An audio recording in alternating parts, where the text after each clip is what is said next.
Today on Rebuilders, we have our end of year special. It is an extravaganza. It is a Christmas celebration. It's an end of year celebration. It's a holiday, seasonal spectacular. Perfect. What have we got on? Well, nothing that spectacular.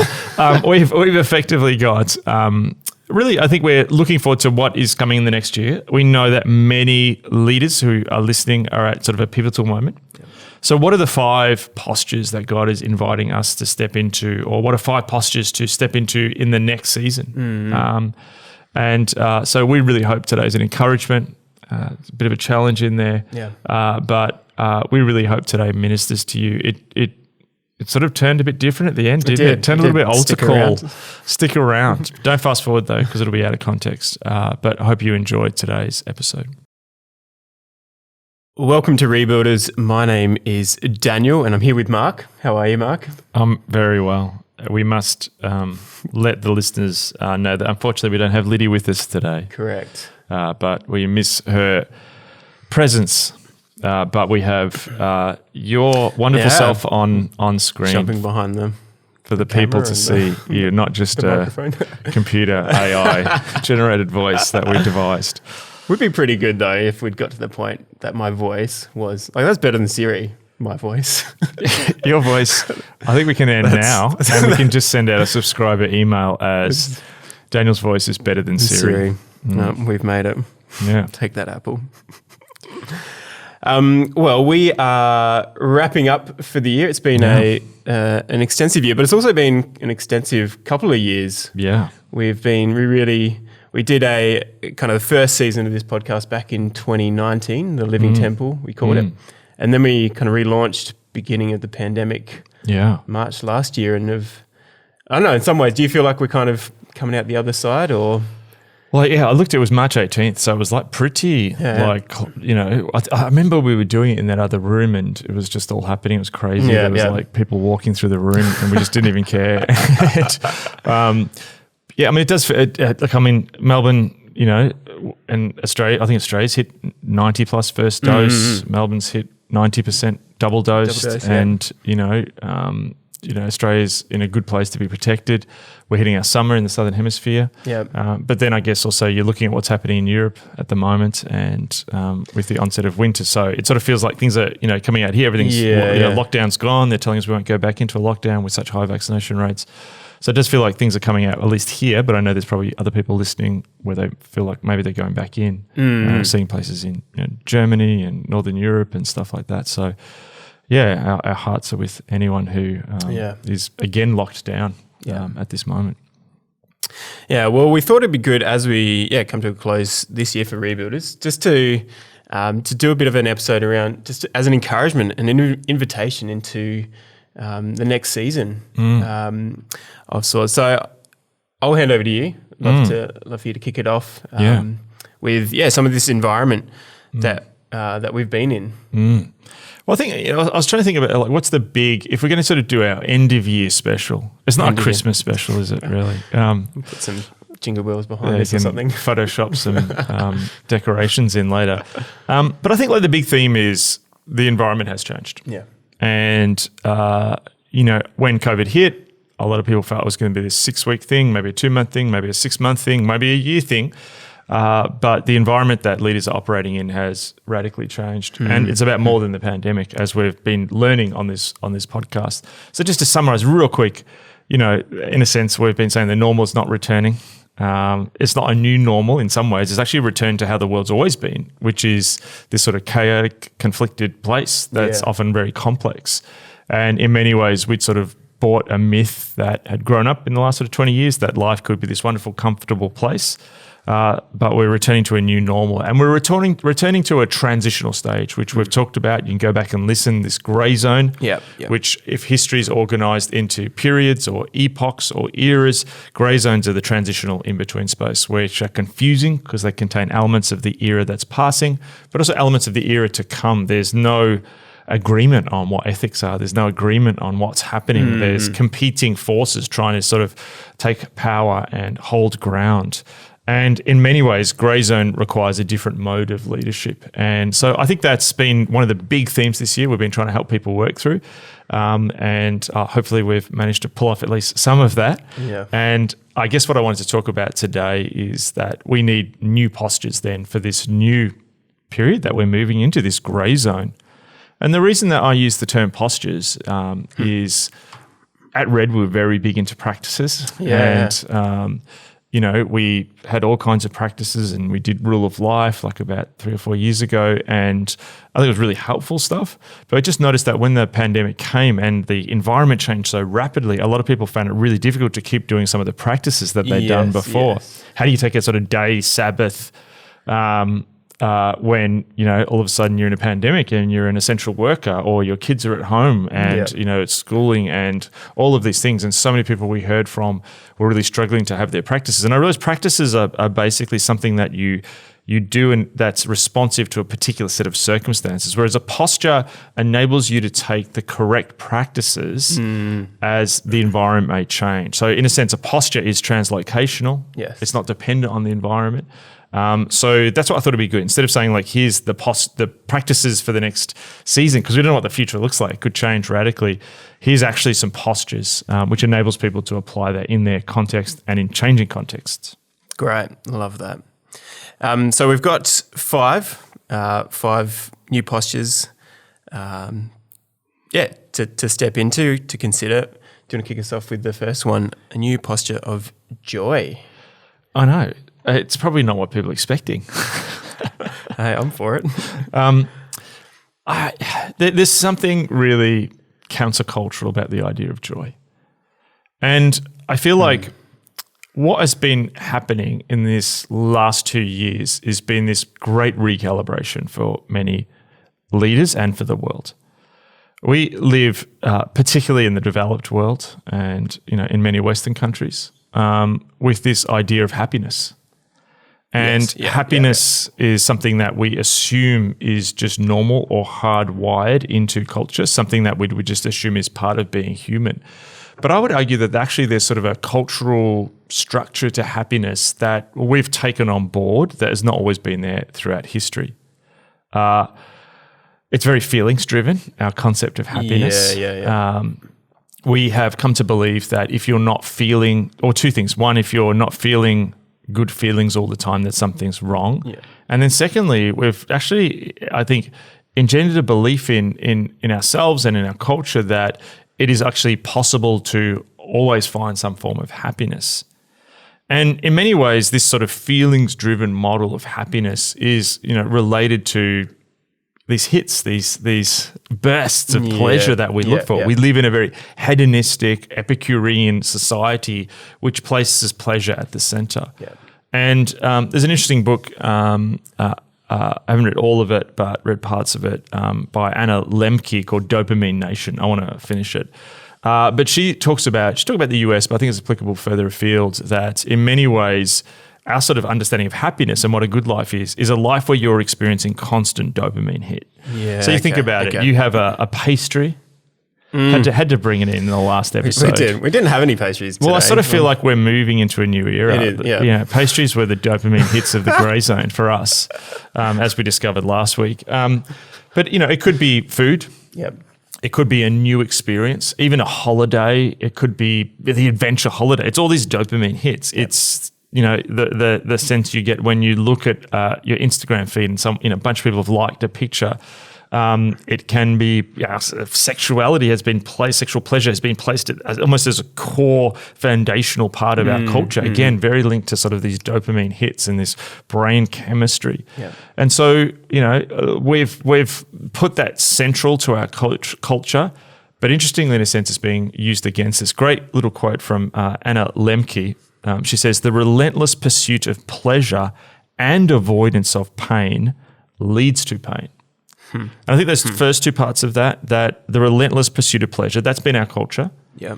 That's often how people have seen leadership, that there's this idea that has become central in our culture. Like, I think about my grandfather's generation where, people didn't do a job expecting it to deliver them some sort of happiness and deep sense of meaning. Yes. They did a job to put food on the table. Yeah. And but we now have recalibrated the idea of vocation, that it's something that will provide you with these dopamine hits. If you're in a job and it's not providing you with these constant dopamine hits, something's wrong. Yes. The second part of that too is avoidance of pain. That, again, so central, that we believe that happiness should always be there, that it's possible to always be happy. And if we're not feeling happy, in fact, if we're feeling the opposite of happiness, whether it's sad or whatever, there's this element that's now seen as a great tragedy. Yes. So it's almost a utopian idea around emotions that we've sort of generated.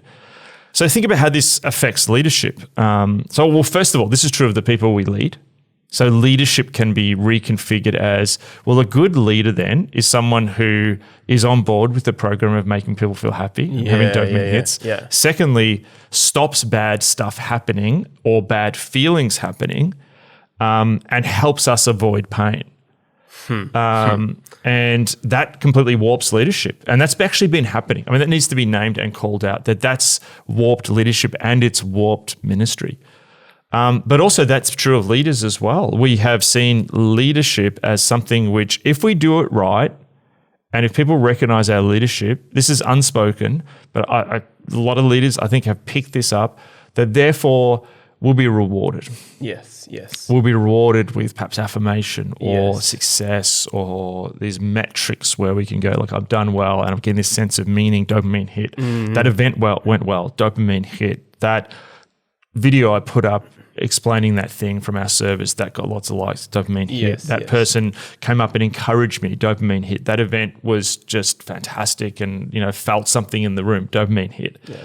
And I think what's happened with COVID, and again, COVID's just the beginning of it, and it's not just COVID, it's then polarization and difficulty and not being able to meet and people going through suffering, people dying, people being sick, all of the cultural stuff that's happening. And what we see coming down the road is that I think a lot of people are going, I'm a leader. Leadership is not delivering those feelings of happiness. Do I continue? Yeah. Now, I don't want to boil that down to everyone's questionings around their leadership journey simply because they're just wanting dopamine hits. But I recognize it myself. Yeah. Yes. I recognize it in everyone. There's this sense that we've come to believe that if everything's comfortable and there's not conflict, or everything's comfortable and we're in control, that therefore that's good, and we get a feedback loop from that. Yes. So of joy, how is joy different? Yeah. So I'm advocating here that there's an invitation. So the answer here is not, well, let's all just be depressed and become goths or something. Not that there's anything wrong with goths. Can we do a deep dive into goths? I would love to. Visigoths? Is that the or am I? No. Is that a random tangent? Well, there is the Visigoths. That's completely correct. I'm more speaking of the subculture. Maybe that speaks of my vintage. I've had lots of goth friends. Anyway, joy. So joy is spoken about in Scripture. Scripture talks about that believers will have this sense of joy. Where does joy come from? If you think about it, happiness, these dopamine hits, are given to us when there is a set of circumstances in the earthly context, that environment that we're in, which is delivering us this pleasure. Yes. Joy is not about your earthly circumstances. And you read these stories of Christians who have been imprisoned by their faith and still have joy. And this is another worldly kind of experience. It's actually not, it does touch and connect the world of feelings, but this is coming somewhere from outside. Yeah. And when we do that, we're recalibrating, God's great mission in the world. He sent Jesus into the world to do ministry, to announce the kingdom, to die on the cross, to be resurrected on the third day, because heaven was breaking into the world. And so when we step into this posture of joy instead of just a dopamine-driven happiness, that's actually bringing heaven to earth. And so my real challenge, and I'm not going to say I have all the answers for all this, but one of the questions that I'm asking, like the other night I felt this, I was just like, our city's emerged from lockdown. There's, protests still happening. There's this sense, you look on the news all around the world, so much bad news at this point in time. Ministry is tough at this moment, We're coming back from a massive period of not being able to meet in person, and it's different, it's challenging. And there's this constant battery where you're not getting dopamine hits of good. You can, sit on your phone and try and eat a donut or something to get your dopamine hit, have another pastry. But it doesn't satisfy. But I think this is actually, joy is a choice in saying yes to God's bigger truth in our lives. So I feel like there's this invitation for leaders to actually say, I can't give you 3 points how to do this, but what I can do is say that if you say to God, how do you move me from the path of an earthly happiness determined by the circumstances, because the circumstances have changed. And I can't promise people, say, look, better days around the corner because everything's going to be fantastic in 6 months. Yeah. But we can plug back into the source of intimacy in Jesus and recalibrate ourselves to a heavenly standard. And out of that heavenly standard flows joy. Yeah. When we're close to the vine. That's good. I love that. All right, next one, new posture of faith. Well, this one and the one that's to follow, in a sense, are linked to joy. Yeah. Just alongside this sense that there's this uncomfortability in the world, there's also fear in the world. And there is this deep culture of fear emerging. A lot of talk about anxiety. Anxiety has been a huge issue that people have been speaking really over the last sort of 10 years. And it's gotten more and more traction as people talk about both the culture of anxiety, personal struggles with anxiety. Yes. But I think actually what's happening is we're moving from a culture of anxiety, which sometimes has been, I think, rooted in this idea of how the individual life project was seen in contemporary culture, that you were called to self-create and you were called to perform at this level. And there's been people talk about the high performance nature of contemporary life. It almost links back to what you were talking about here with happiness and dopamine hits, like trying to curate something, a life, like you're looking for that sense of or like happiness from within. Yes. And I suppose that not being achieved. Yes. There's this gap, which is somewhat anxiety.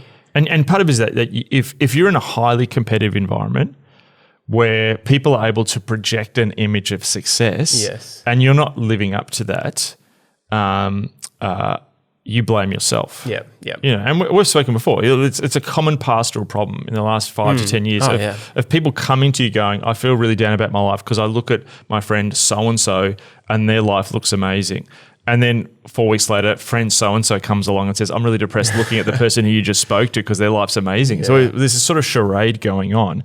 But essentially, I think we're moving from anxiety, and again, there's many different nuances around anxiety. So I realize I'm painting with a broad brushstroke here. But there's this sense where some of the anxiety that's cultural comes from what feels like our failings and our shame around that in a high-performance culture where we can't live up to certain standards and that it all could fall down. But we're moving from that, which is sort of almost that, as you said, that inner sense of anxiety to now it's external. Yeah, okay. COVID, polarization, this fear you see even in intellectuals around, the cultures we've known, this liberal democracy is falling, to fears around the environment, to fears around the economy, to fears around potential wars and, all of this stuff. People's fears for their children rise in this moment. People's fears that the way culture's set up, they may never meet someone, like relational breakdown. All of this stuff is tremendously filling our world at the moment. Yep. And the danger with fear is that, so that's the effect of fear. That's the cause of fear. The effect is often then fear. There's a lot of talk around triggers and all that sort of stuff today, but fear triggers something in us. And often what fear then triggers, particularly when we get to sort of faith, is that fear then often is an off-ramp on the road of faith. And what it can do is like distraction. I've read a lot about distraction and focus. And focus, you can be really determined to focus on something, a task. What will distract you is something that has a deep and powerful emotional trigger. Yeah, okay. If you had to do a task and I was, just say I got you to, write a report or something, and and then I put some music on in the background, and I was jumping around in the corner, waving at you, trying to get your attention, you may be able to block me out. Yeah. But if I said to you, look, by the way, can you finish this report? But I just need to let you know that we've had some pretty strong criticism of you come in. That's going to be real affect your future. I'll share that with you after you finish your report. You're like, hang on, tell me, because it gets us emotionally, and advertisers know this, the media knows this, that increasingly, it's we're captured by anger and fear, and it makes you click on a link. Yeah. And we're at this moment where we're seeing that fear then is an off-ramp to faith, but also it's something that will trigger us and lead us into error and even idolatry. We spoke about this last week, that the people who are on the right, who are fearing about the left, will often be pushed further to the right, and vice versa. Yeah. So I feel like this moment, again, this is, we talked about the invitation to joy. In a culture of fear where you're looking forward, what fear often comes from, we're looking at how are things going to play out and how I'm going to live my life in the next few decades, how I'm going to lead in the next few decades, how I'm going to have relationships in the next few decades, what my nation might go through in the next few decades, or the world. Yep. And I'm looking at the human earthly environment. Yeah. And if that's not calibrating in a good way, I'm then fearful. But faith is not dependent on earthly circumstances. Mm-hmm. Again, this is a recalibration to heaven. In a culture of fear where, there's a lot of stuff, there's a lot of red lights flashing on the dashboard right now. And that means we can't look to the future and have an earthly faith. Faith in my country's good institutions, faith that the world leaders are going to do the right thing about the environment, faith that we can confront coronavirus and deal with it. If you haven't got faith in those things, that's understandable. But what then biblical heavenly faith is something which comes from outside of us. It comes from God. It's not just based on the environment and our prospects looking good. So I believe for leaders, there's this opportunity when there is so much fear around you. You've got people in your congregations coming to you with fear. You've got people who you lead coming to you with fear, family, friends, even yourself, that there is this invitation to first reorientate yourself around a faith that transcends the environment and the future prospects, and others will look to that and be led by that example. Yeah, that's good. And I think often, fear really is a realization of loss of control. Yes. And faith is often a similar thing, but we're called to it. We're actually handing over control to something bigger and more powerful and in control than we could ever be. Yes. Which is, I think, it really helpful. Being able to move from fear to faith is actually not a big jump. It's just a posture change. 100%. That's good. Next one, new posture of hope. A New Hope. Which one was that? Which Star Wars? That was the first. I know it's not the first because it was the prequels, but they don't count. Okay. It was the original. The fourth made. The fourth made. No, the first made. Oh, was the first made? Was that the... Yeah, New Hope, Star Wars, A New Hope. Oh, okay. Yeah. Oh, there you go. I've seen it. Don't know the universe behind it, though. Anyway, a posture of hope. There's Star Wars fans getting angry at you as we speak, sorry. creating a culture of fear and anger.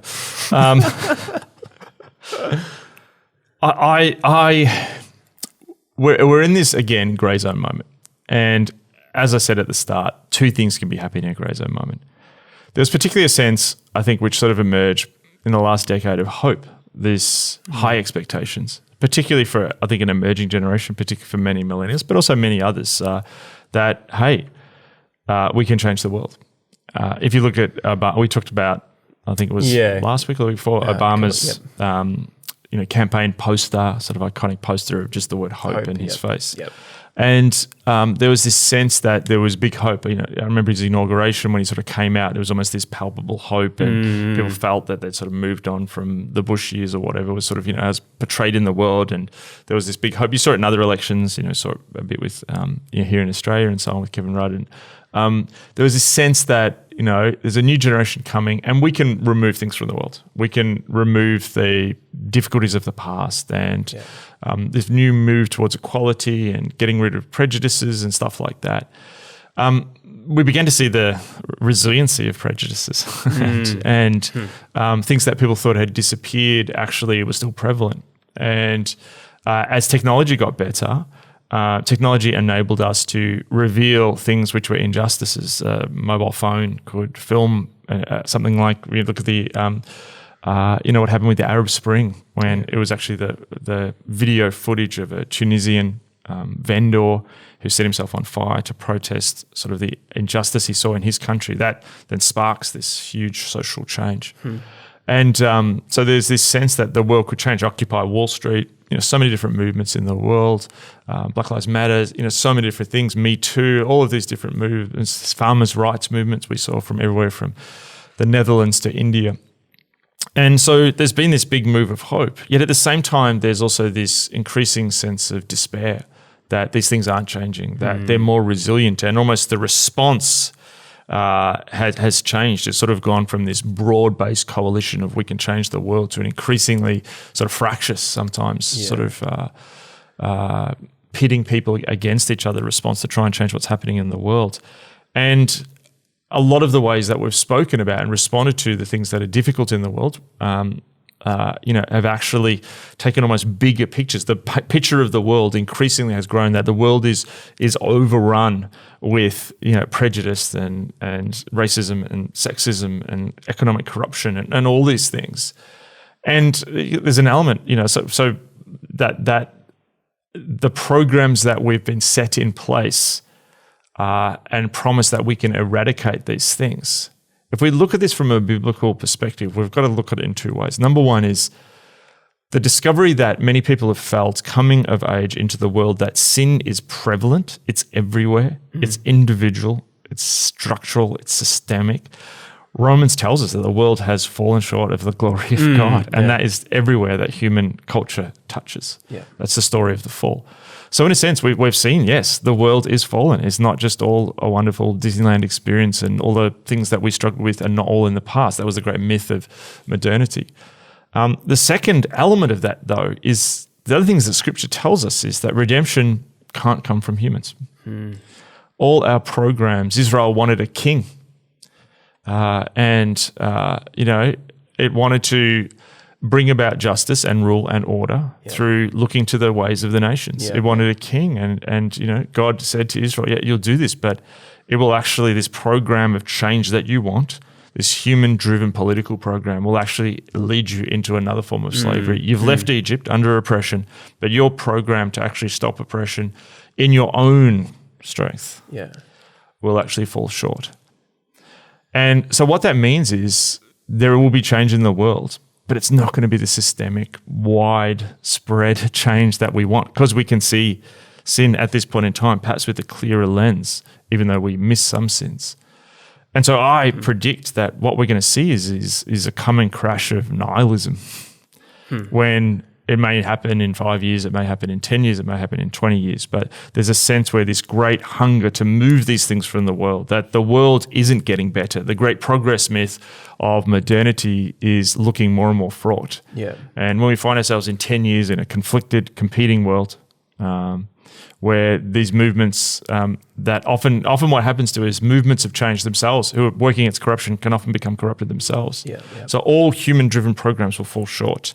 And we saw this in the 60s. In the 60s, you had tremendous hunger to change. And then by 1968, it felt like the wheels were falling off, from the Manson murders to the Altamont Speedway Rolling Stones concert. And it sort of then went into the 70s of, it just felt like things got more corrupt. And then sort of the, individualism of the 80s, or whatever you want to call it. And there's this sense that I think that there is a hopelessness coming. And it's already here. So again, too, this is another invitation. If we need joy, a heavenly posture of joy, if we need a heavenly posture of faith, we need a hope that does not come from earthly standards, from the nations, if you like. And so, I think that there's this invitation at this moment as we fall into a culture of perhaps growing hopelessness. As some people have said, the coronavirus and how the world's responded is a test run for what comes with the environment. The challenges are coming, the decay of institutions, and so again, we're invited not to look at through these things with an earthly lens. We're called to actually hold on to a biblical hope that comes from heaven into the world. And our hope is not in a political program. Our hope is in Jesus. Yeah, that's good. And it comes as a baby. The hope comes into the world as a baby in a manger. It feels vulnerable and it feels small and sometimes insignificant compared to these big global issues. But actually that baby grows into the Messiah and the Savior of the world, and his death on a cross, which there won't be crowds watching. The rising from the grave that happens, and Mary mistakes Jesus for the gardener in this completely surprising way. That's breaking out at this moment. That is our hope. Our hope is in Jesus. Our hope is in kingdom. Our hope is in God bringing history towards his ends. And so I feel like we need to then push into this hope, which is going to be countercultural. There are going to be voices of doom. And, I know that often the stuff that we talk about on here is challenging, but it's always pushed back to the hope is in Jesus. If you're coming away from listening to Rebuilders or whatever going, actually, I think we can pull this off. No, you can't. That's the depressing message. But with Jesus, you can be used by him, and he's going to bring history towards his ends. So the countercultural hope found in following Jesus' way and his kingdom, and the breaking in of salvation history in our world is countercultural yet stubbornly infectious. Is everyone going to follow it? No. Are people going to get nihilistic and panicky and despairing? And maybe that'll be like the 60s where they turn the search inwards, or maybe they'll turn back to money, or they'll sell out their values, whatever it may look like. There will be people who do that, but there's going to be a remnant, a core which presses into that biblical hope. And we need to be leaders who are filled with hope, not rubbish like self-helpy, you can do it, motivational speaking hope, but actually biblically grounded, eternal, heavenly sourced hope. And so I feel like, just last comment on hope. Hope is I wrote a book, Reappearing Church, which is all about the hope for renewal. And I think when that book came out, it responded to a real hunger for renewal out there. And I think there's a lot of people who are like, man, the culture's looking bad, secularism's here, this is going to hurt. And so please, renewal come soon. Revival break out now. Awakening come yesterday. I am fully prepared that it may not come on my timetable. And so what I feel this season of hope, I think biblical hope is a combination of perseverance, where I'm going to keep believing in renewal and awakening. Even if the world gets darker, I'm still going to believe in the dawn.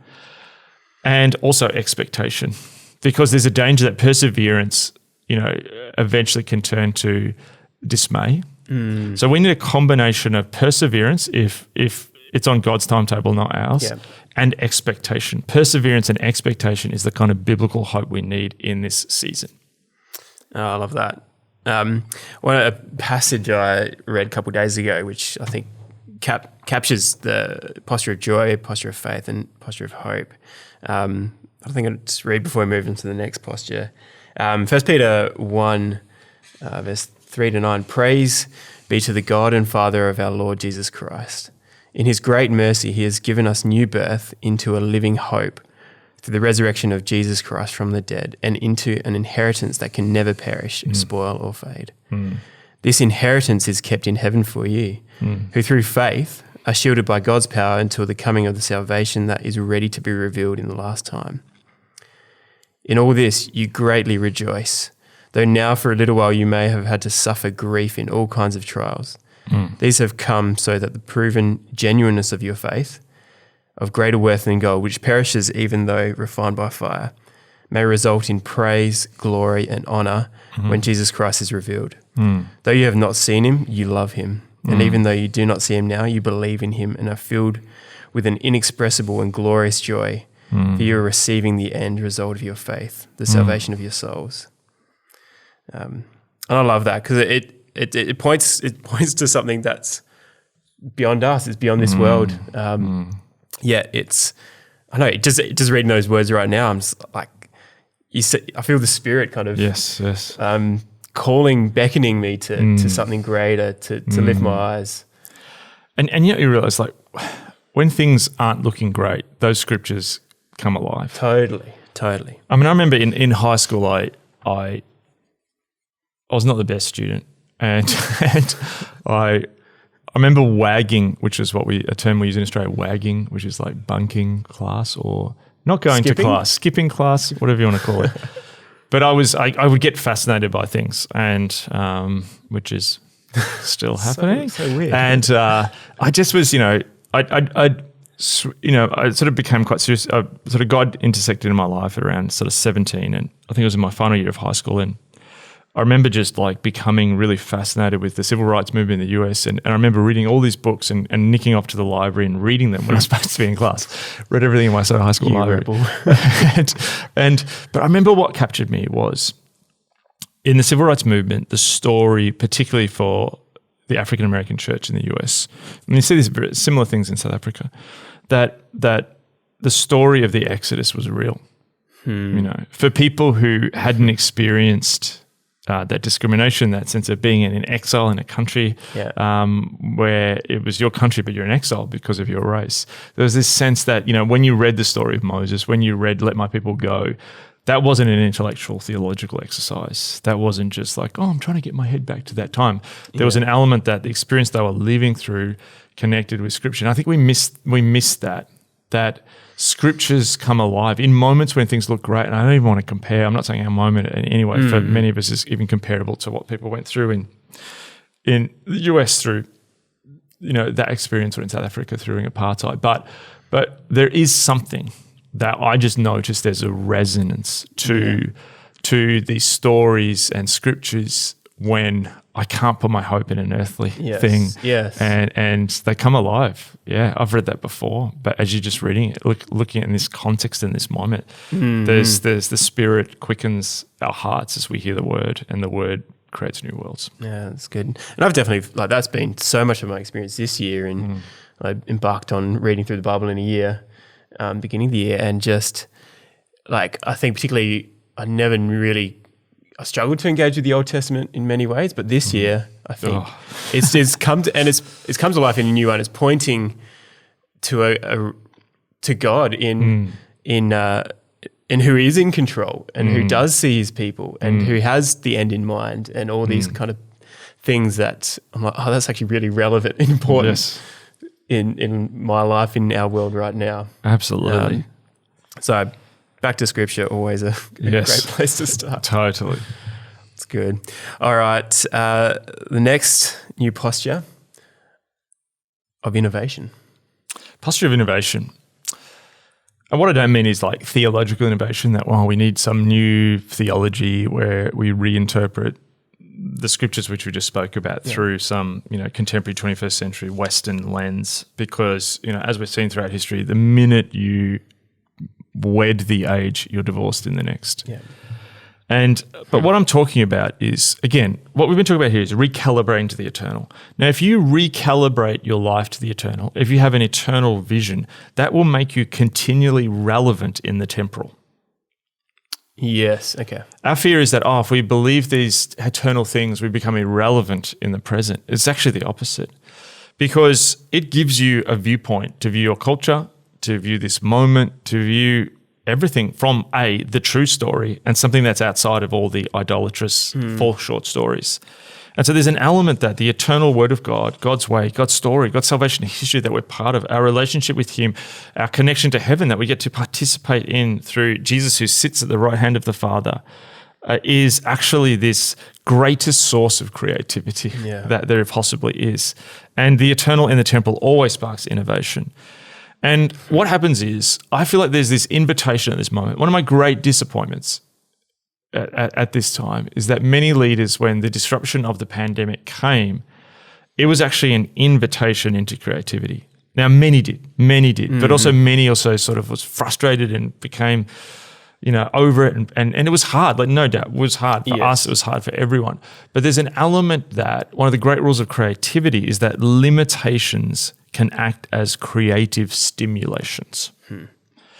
That if you actually say to an artist, do what you want, the artist often will become blocked. You say to an artist, hey, come up with a painting, but only use your left hand. It's amazing what creative people can do when you put limitations. A film festival where every film must have a lemon and someone who speaks a line of Portuguese or Polish or Lithuanian. They're my favourite film festivals. Exactly. We're starting one next week.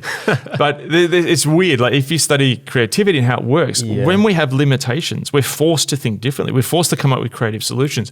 When there's no problems, there's no creativity.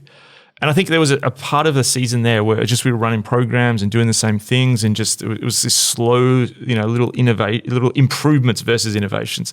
The time of tiny improvements is over.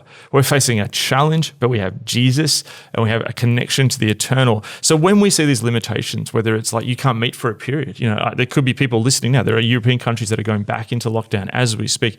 If you and we had that experience. We had an experience of opening up and then closing it down. And you have to then go not to yourself, not to what you've always done, but actually there's an incredible opportunity. And I feel that all the challenges that are coming down the road towards us, we need to learn from this season and actually say, with God, they can be opportunities to innovate and create.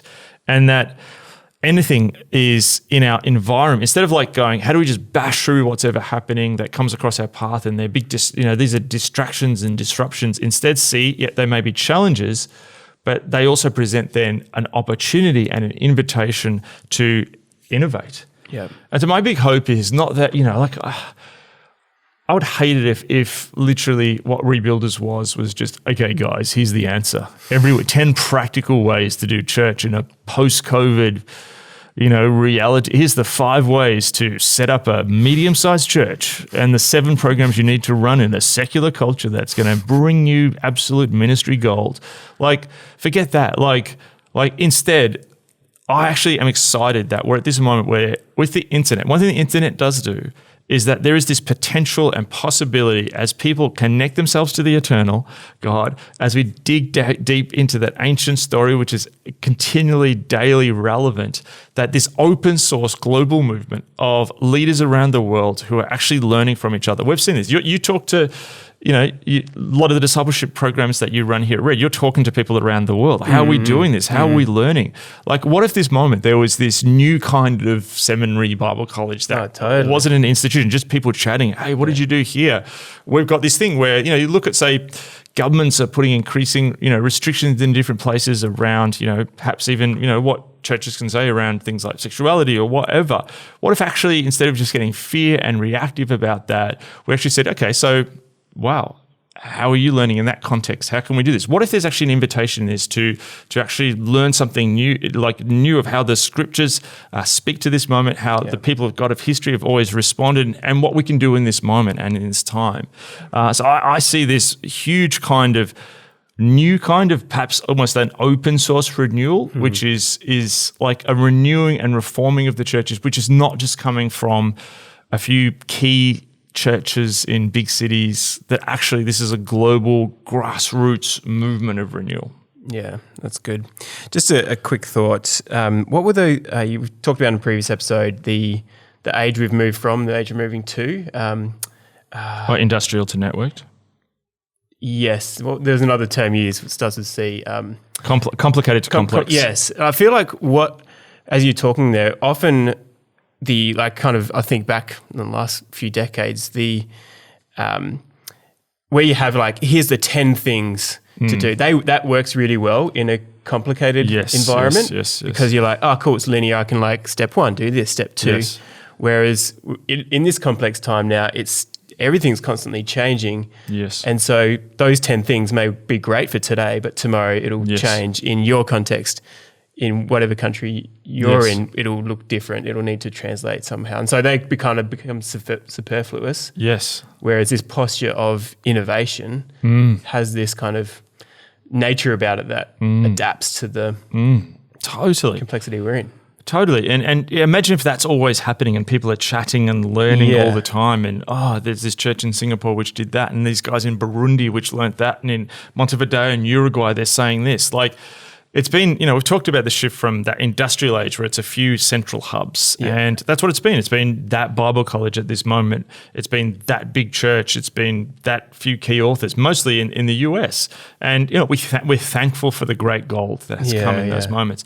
But now it's this globalized moment. And what if there's just this humming hubs, not one hub, but hubs across the world of people sharing and learning and innovating as we all stay close to Jesus. I'm really excited about the possibilities of what this next moment could bring. Totally. Just a question for you, and this may flow into our next posture. Like, what are we innovating towards? What's the goal? Yeah.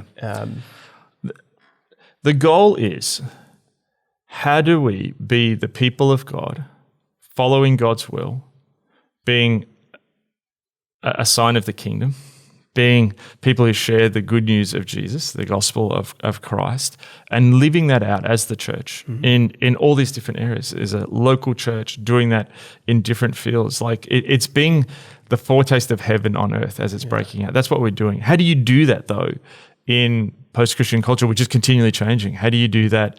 Like I'm learning stuff from people in Muslim majority countries. It's fascinating. I think that the opportunity. So it's the mission hasn't changed, but the contextual working out of that mission is what at this moment needs to be open sourced, with constant referring to the eternal, to scriptures, and the Spirit then quickening our ability to connect as the church, as the body, in a way that perhaps the people of God have never had the ability to do in the whole of church history. If you go back and look at theology and the letters of Paul, it was this networked thing. We're going back to that now. So again, too, that's not like the industrial age was bad or centralized eras are bad and decentralized eras are good. We're just that realize we're moving into a network decentralized moment. So that's probably what it's going to look like and how God's going to use it at this time. Yeah. Oh, that's good. I love that. All right. Final new posture of holiness. Or holiness, if you're from South Australia. Really? Holy. Okay, well, I'll say it was Queen's English. My very flat Melbourne, Melbourne rebellious, not like you, wonderful non-convict, the non-convict state. As a descendant of convicts, I say it as holiness. But okay, so new posture of holiness. What do I mean by this?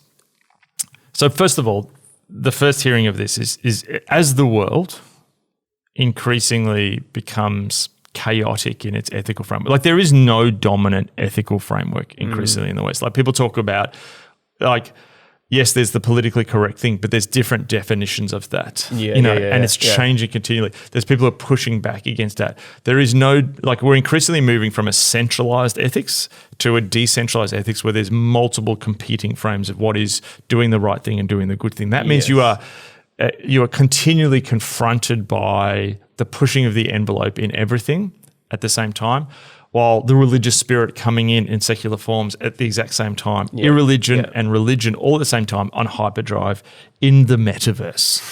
So that's going on. But I want to bring up holiness in perhaps a different way. Now, one of the ways that holiness was understood, particularly in the Old Testament, was this ritual uncleanliness and impurity. And so you were holy in that you kept distance from things which are unclean, a dead body or unkosher food and non-kosher food. Now, Jesus changes so much of that on the cross. But I just want to bring that back. I'm not doing some new theology here, but one way we have not thought about uncleanliness is in the realm of emotions and personal toxicity. And so there is this tremendous toxicity that as our culture becomes more decentralized, individualism grows, the institutions, which often are imperfect, but in some ways keep the flesh,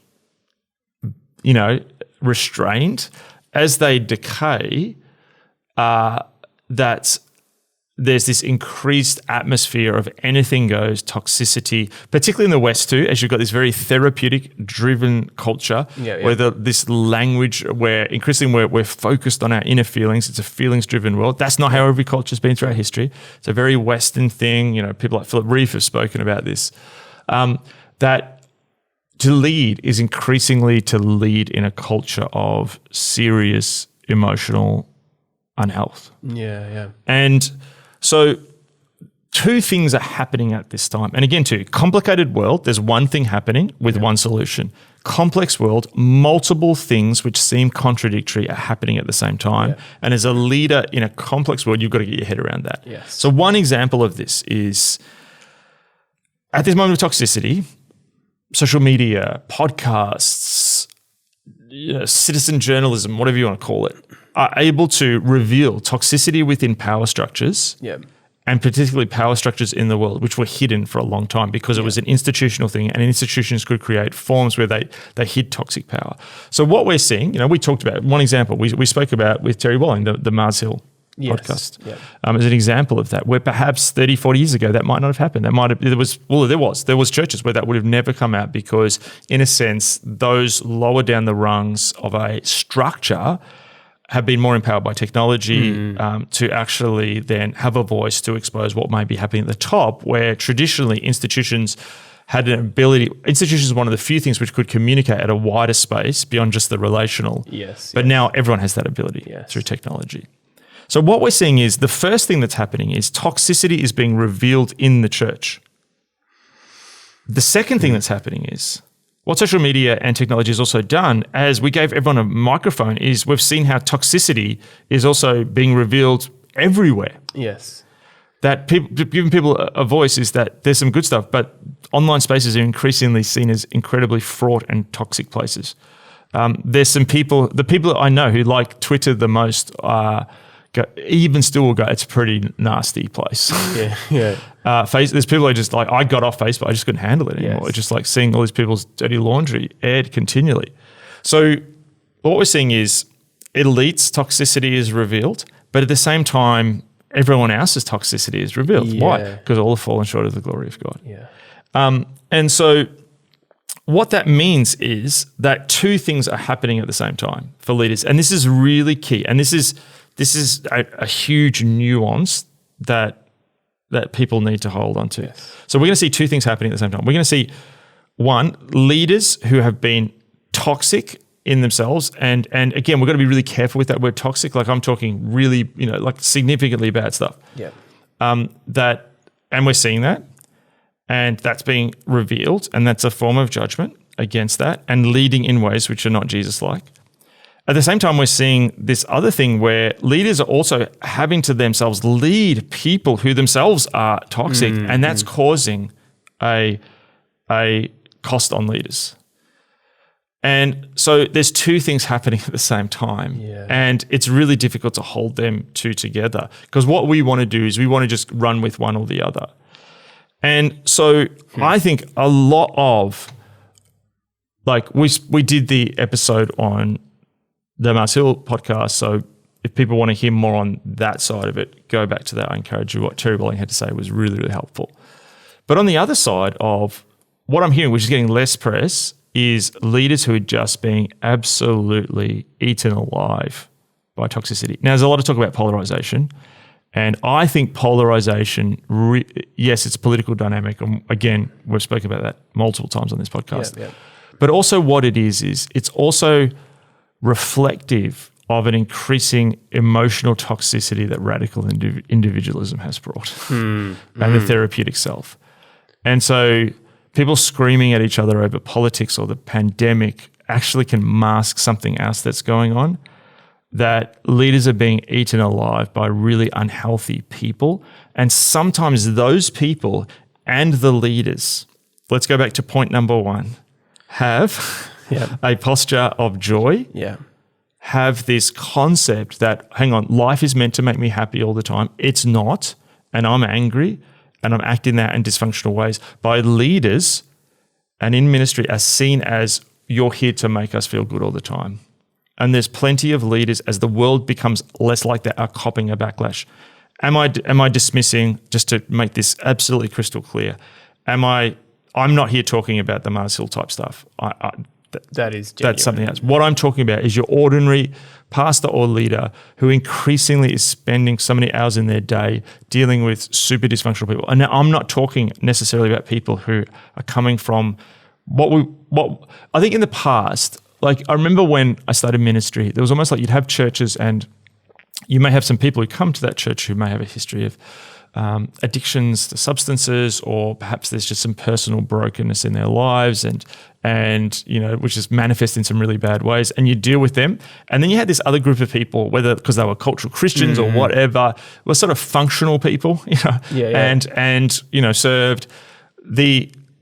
I'm not talking about people who are coming from significant backgrounds of abuse or alcoholism or any of these things. I'm talking about just a generalized atmosphere of toxic emotions and behavior, which is growing in our culture and is eating pastors alive. Right.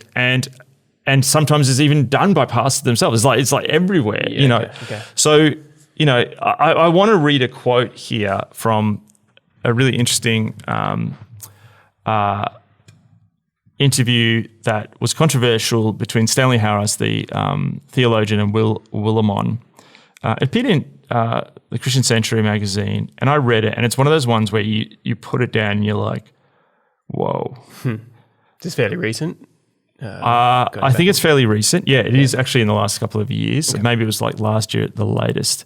And effectively what they said is they began to deconstruct the idea of what pastoral care has become. Yeah, okay. And effectively their sort of argument is that pastoral care in middle and upper middle class churches in many places has actually become about satiating the needs of affluent people's failing life projects and making people feel good. I'm going to read you a quote from Will Willimon. Before I go into the quote. Now, it got backlash. I don't know if I necessarily agree. I'm still sitting on it. Yeah, okay. But I think there's something in there. Yeah. And maybe they express it in their sort of like, they're older guys, they don't care anymore. They're like, they're not trying to impress anyone. And maybe they get something wrong, and maybe they're, all of that. There's multiple caveats I could insert, but I think there's something there. So just this quote from Will Willimon.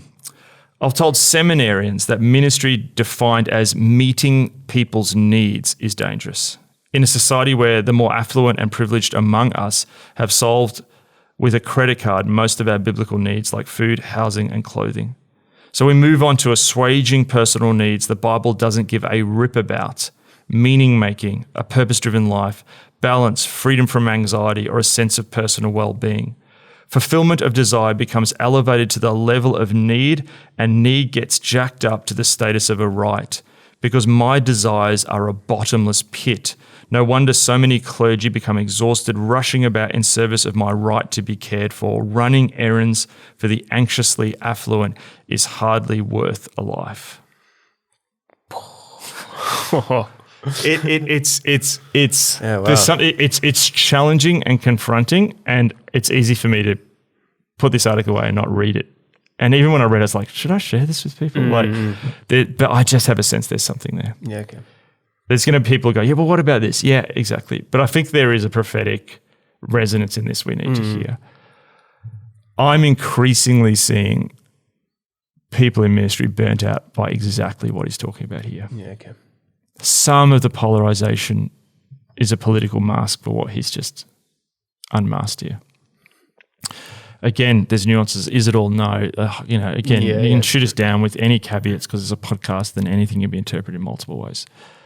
But I feel there's this sense that there's a real moment coming out of, or coming into this grey zone where the world, which promised us this environment to realise our individual radical plans of life, to assuage all these things, that people are profoundly disorientated. And ministers are copying that.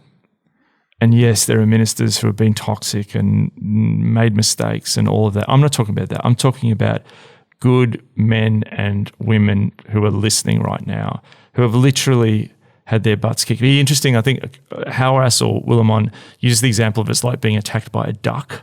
like slowly killed by a I duck. think He's just like, last week, if you think of duck, I've been bitten by a duck. I got bitten by geese once at the park, and You're it okay? didn't. I'm okay. I've lived. Didn't like break any skin, but it was just like this hard thing. And it's just this slowly week after week of people who want you to meet these middle upper class 21st century self-actualization needs. Yeah. Does the Bible call you to meet those needs? Yes. And because we don't meet those needs, there's then this codependent cycle where people lash out when we don't. Yeah. And I just feel that part of this great resignation that we're seeing in the church, there's elements around the pandemic. Yep, there's stuff around politics. Absolutely. Yes, there is perhaps reasons people said yes to ministry and they've been taken on a discernment process of whether they want to say yes to this. Perhaps they've been goaded into it when it wasn't the right thing. All of that, again, a million caveats. But I actually think there's part of this is just people are like, I didn't sign up to this. Mm-hmm. And I want to say you don't have to. Like, now, earlier, I'm just going to share a background thing here about our podcast and Daniel's interactions and I before. Before you bumped into me as you were setting up and I was coming out of my office and I was like, "Good day, sir." And it was a bit of an awkward greeting. The reason why was I had just seen an article on the news. Now, I look at a lot of news and increasingly you see things like this. There's terrorism and horrible things happening in the world. You become desensitized. And I'd just seen like a video in an article, and the reason I was awkward because I'd actually been weeping. And I was sort of like pulling myself together, oh my goodness, you're weeping at a news article. But it was just like a particularly devastating video I saw, which it wasn't about violence, but it was effectively, and I won't go into all of it, but a young boy who'd been neglected by his parents and had passed away in the UK. And there was a video of a home, there's like those videos which have for kids, and he was by himself, and he passed away not long after that. And he, through neglect, and he was basically like saying, and you could hear him on the video saying, "No one loves me. My parents don't love me enough to feed me." And I watched that and I was wrecked. And like, because that's not just his story. There is, in our suburbs and neighborhoods, there's people hurting like that. Yeah. And so what am I saying here? I'm saying don't do pastoral care. No, more than ever, we need pastoral care. I think of the need at this moment of tremendous emotional toxicity, the cost that has on children and families and people. And so I think about leaders at this moment, and we can have this huge conversations and talk about the metaverse and talk about the big programs we should be doing and vast church planting enterprise and all this stuff. And all of that's, that's important. But I just sort of have this sense that at this moment, there are people listening who perhaps are discerning, do they keep going, and who feel profoundly discouraged at this moment, who feel like they're being attacked by ducks or perhaps more vicious creatures, who are not overt. Maybe you've not been perfect, and maybe you look back on your leadership journey and there's things that you've stuffed up and messed up. But I just thought of a picture that's in my mum's lounge room. And it's a picture from the 19th century, and I think it's on a bridge in London. And it's during the Industrial Revolution. And I'm about to cry on a podcast, goodness me. There is this Salvation Army officer, young woman, picking up a sort of starving boy on this bridge in London. And that's what we're called to do. That's why we need leaders to go on. That's why we need a renewal. There is so much sin and brokenness in the world. And so sort of like where we get to at the end, I don't want Rebuilds to ever be some giant intellectual, self-congratulatory, listen and wow your friends with the latest crazy trend happening in the world or theory or whatever. All of that stuff is done purely to help us think well and discern the culture. But at the end of the day, it's not just about head, it's actually about heart. Yeah. And there's so many good people listening. And it's not about the size of your church. It's not about how many people in your church think you're the best leader in the world. What it is a heart after God, and a heart after God's justice, a heart after binding up the broken and the poor. And there are other boys and girls out there who need our love, men and women who are hurting, and this world is hurting. And the answer is Jesus living through you. And so, at this moment, like, goodness me, at this moment, like, if you're feeling discouraged, but you also know you're called, I think the big message is keep going. Keep going. It's good. I'm done. Goodness me. I actually just really feel prompted to pray for our listeners. Let's do it. Is that all right? Yeah. Finish off. Father, Son, and Spirit, you are good. You are holy. You're above all, and you see each one of us. I thank you for the ways that you have invaded our lives, that you've revealed yourself to us. Your Spirit has been actively and continues to be actively at work, transforming us into people of holiness, people of joy, of faith, of hope, of innovation. And I pray at this time in our world that you would rally our hearts and our minds to your purposes again, to your heart for the nations, to your heart for the local, that we would be people that would embody your truth, your love, your grace to the world around us. So I just want to speak a blessing in the name of Jesus over every person listening now. God, would you do your good work in them? Would you do your good work in this world? And would you send us out as your ambassadors of light and salt in the world? In your name, Jesus, amen. Well, I'd like to thank our listeners. Yeah. Yeah, it's just been really cool. Oh, goodness, look at me. Look at what's going on. That's what happens when we don't have pastries. I didn't expect this to happen. Goodness me. I don't think I've ever heard a podcast where someone's like, becomes emotional, starts crying. And it happened to me. Why me? It's just been fantastic. I just, as we mentioned before, we started this during the pandemic, and just thanks to all the listeners and thanks to all the messages and support. Yeah. And again, we don't give the stuff about like building some big empire here or anything. It's not even an empire; it's a desk. And yeah, it just like I think the best reward for doing this is knowing that there's people out there, and we sometimes look at that. Not that we look at this. I'm always obsessed with the geostats. Yeah. Not obsessed with the geostats, but I love seeing these people listening to and just seeing all over the world. Yeah. And so we know there's people listening in every continent and all over the world. And we know that most of you are young. We also welcome those who are not young. But I just want to just really encourage you at this moment. As I said, to keep going. Thank you so much for your support. We know that many of you send messages, and we do this on top of ministries, and we're not always able to get back to people, but we do really appreciate it. And we just feel excited about the world. Thank you to you, Daniel. Thank you to Liddy, who's not here, who make all this happen in such incredible ways. I saw of these guys when the pandemic started. This was going to be a making for, in many ways, a sort of next generation of leaders, and I've seen this with these guys, and really just been thankful to God to see that. But I know it's happening out there to others listening, and that's the end. How do we end this? What do we do?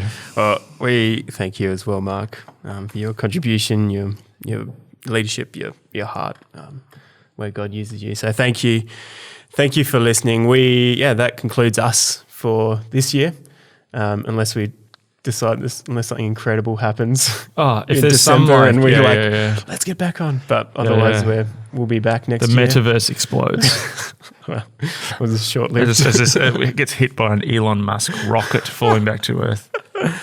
Can I just also thank God? Like what an absolute ripper God we follow. Like I know that sounds funny. So Aussie. Sorry, that was so Aussie. But it is like, yeah, if you just think everything we've gone through the last 2 years, like it's just, I would have thought, if you told me this was coming and here in Melbourne we wouldn't meet for this long as church, I just sort of thought we'd be down and out. But like, look what God's done. Just incredible what God's done. So, all praise to God. Amen. Well, thank you for listening or watching. You can find out more by heading to rebuilders.co, subscribe to our mailing list, or support us by leaving a review or a donation. Until next time, it's been a pleasure. Merry Christmas. Happy New Year. Yeah. Catch ya.